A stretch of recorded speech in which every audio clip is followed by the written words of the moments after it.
শিয়ারে SIR এর শুনানি, জন্ম মৃত্যু শংসাপত্র নেওয়ার হিড়িক পড়ে গিয়েছে। জন্ম মৃত্যু শংসাপত্র নিয়ে আবারও বিতর্কে কলকাতা পুরসভা। তিলজলা, তপসিয়া, রাজাবাজারে শংসাপত্র ইস্যুর হার অস্বাভাবিক। 12 নম্বর বড় এলাকাতেও ব্যাপক শংসাপত্র ইস্যু পুরসভার। 12 নম্বর বড়য়ে বহু বাংলাদেশির বসবাস। চিকিৎসার জন্য এসে বাড়ি ভাড়া নিয়ে বসবাস বাংলাদেশিদের। পুরসভার রিপোর্ট সামনে আসতেই শুরু হয়ে গিয়েছে বিতর্ক। ভোটার তালিকায় নাম তুলতে দেদার শংসাপত্র ইস্যু তো বিজেপির। ভুল তথ্য দিয়েছে পুরসভা, দাবি সজল ঘোষের। তৃণমূলের দাবি আবেদনের ভিত্তিতে নথি দেখে শংসাপত্র ইস্যু। সব নতুন বললে পরেও আমি বলছি উনি সঠিক তথ্য দেননি। আমরা এটা দেখিয়ে দেবো কলাবাগানে কত আর তালতলায় কত। এখানে উনি তথ্য দিয়েছেন তো কথাটা নোটিফাইড হয়ে গেল, আর তো উনি কথা ফেরাতে পারবেন না। এর পরের হাউসে আমরা এটা দেখাবো যে এইগুলো উনি যে বললেন 1 বছরের, এটা 1 বছরের নয়, এগুলো সমস্তটা 1 বছরের নয়। আবারও দায়িত্ব নিয়ে বলছি যে এগুলো পুরনো বার্থ সার্টিফিকেট যাদেরকে নতুন করে বার করা হলো এসআইআর এর ডকুমেন্ট হিসেবে, এসআইআর ডকুমেন্ট হিসেবে বার করা হলো। বার্থ সার্টিফিকেট, ডেথ সার্টিফিকেট কত ইস্যু করা হয়েছে গত আগস্ট মাস থেকে ডিসেম্বর মাস পর্যন্ত, তার তথ্য এবার প্রকাশ করলো কলকাতা পুরসভা।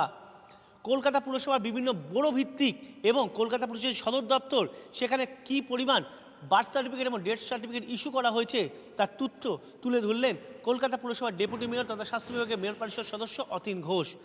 সজল ঘোষ বিজেপি কাউন্সিলর, তিনি প্রশ্ন তুলেছিলেন এই ডেথ সার্টিফিকেট এবং বার্থ সার্টিফিকেট সেকশনের ভূমিকা এবং কত ইস্যু হচ্ছে তা নিয়ে। আর তা নিয়ে অবশেষে অতীন ঘোষ মুখ খুললেন এবং কি পরিমাণ এই সার্টিফিকেট এখনও মধ্যে ইস্যু করা হয়েছে তার খতিয়ানও দেখালেন।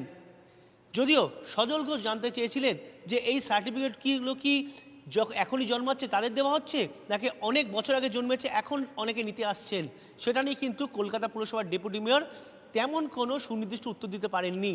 যেটা দেখা গেল, তিনি জানালেন যারা অ্যাপ্লাই করছে তাদের হাতেই তুলে দেওয়া হচ্ছে।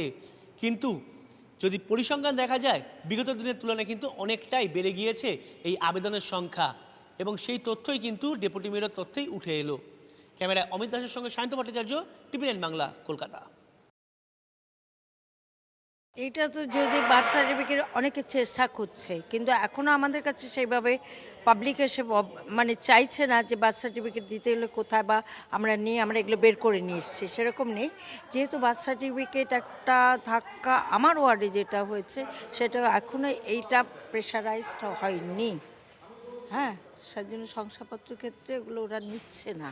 ওরা বলছে এসেছো ফর্ম ফিল আপ করা, যেটা দরকার, যেটা আছে আমরা করছি, যেটা নেই না করছি, এবার তোমরা তোমাদের দায়িত্ব বের করে নাও।